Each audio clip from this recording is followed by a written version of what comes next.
Hi everyone, my name is Monica and I wanted to talk a little bit about field trip essentials. So we just got back, my fourth grade class just got back from a field trip yesterday to the Georgia Aquarium. We had a blast and I wanted to talk about some things that really came in handy for me on this field trip. So first things first is I have a book bag. Just a very small, pretty small book bag, but enough to carry everything in. And so let me talk about some of the things that are inside. So the first thing that I have is a class list. And so I have this what is this called? A clipboard that I carry around with just my class list. Every single child's name, first and last name, just in case.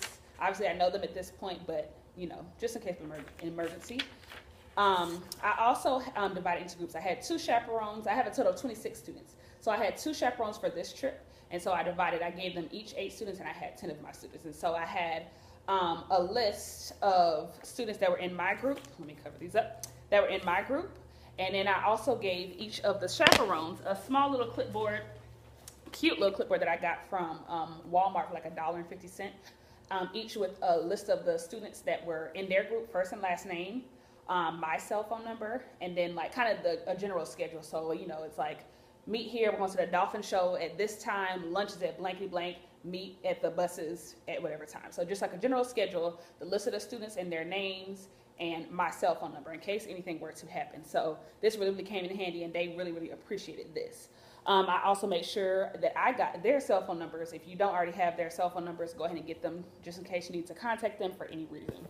So those were 2 kind of just like housekeeping things that I really want to make sure. The ones in my group, I made sure overall the behaviors, if you have any, I don't want to necessarily put that on them, especially if they don't know the children. This is their first time we're in a public place.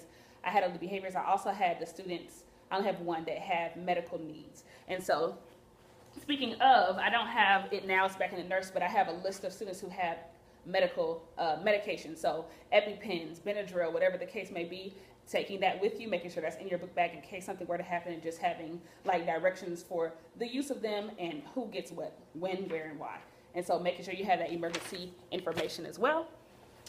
I also have this is my photo that I keep in the classroom at all times, but it has all the parent contact information.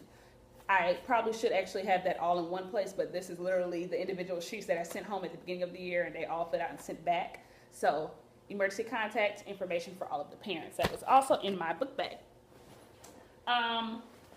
Speaking of emergencies, first aid kit. This just has Band-Aids, Neosporin, all that good stuff, but this is from Walmart. Cute little container for that. And the kids know, they've seen it before. Hand sanitizer. I have tissue, just for, little things here and there, just things that you may or may not think of. Writing utensils. I have a whistle. If I need to get attention for all of my 26 kids across, this crazy Georgia Aquarium, I'm not afraid to use it. I didn't have to use it this time, but I, was very comfortable using it if I needed to. Last but not least, I just have some snacks. So here, just some goldfish. I also had like juice boxes, a bottle of water, little fruit snacks, things like that. One for me personally, but then also just in case you have children that may be like diabetic or something, you always want to have a juice box on hand, because that is for students that can't swallow at that time. If they were to be having a diabetic coma, going into a diabetic coma, or just having an episode, they can easily get the sugar that they need in order in a quick amount of time without having to chew. But then also just little snacks. Maybe someone didn't bring their lunch. Overall that wasn't an issue because we, made sure that everyone had a lunch, all that good stuff. But just little things, little snacks here and there that can potentially be of use if there were an emergency situation, or if, someone didn't have something that they needed. So hopefully this is helpful for you. Some little tips and tricks that I had with me as I successfully didn't lose any children. Did our first field trip of the year.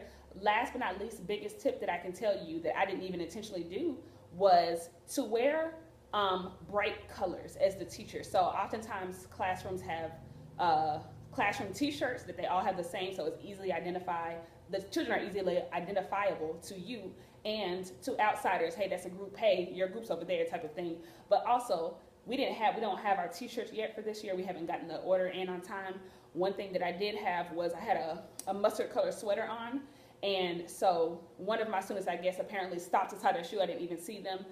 And they came and ran back up to me. They're like, "Oh, Miss Carpenter, did you know that I got lost?" And I'm like, "Oh, well, good. I'm glad that you found it." She was like, "Yeah, you know, you have your yellow sweater on. That's how I was able to see you." And so I'm like, "Oh, well, that is a tip that I didn't even know that I was doing, is to have something recognizable for your students. So maybe a bright color or something that you typically may wear that they know and are used to you wearing, so that they can easily identify you in a crowd if they were to get lost, and be able to kind of just, you know, if you didn't know it type of thing." So enjoy your field trips this year. Hopefully this was helpful. Feel free to leave comments below if you have any questions, comments, or concerns, and happy planning.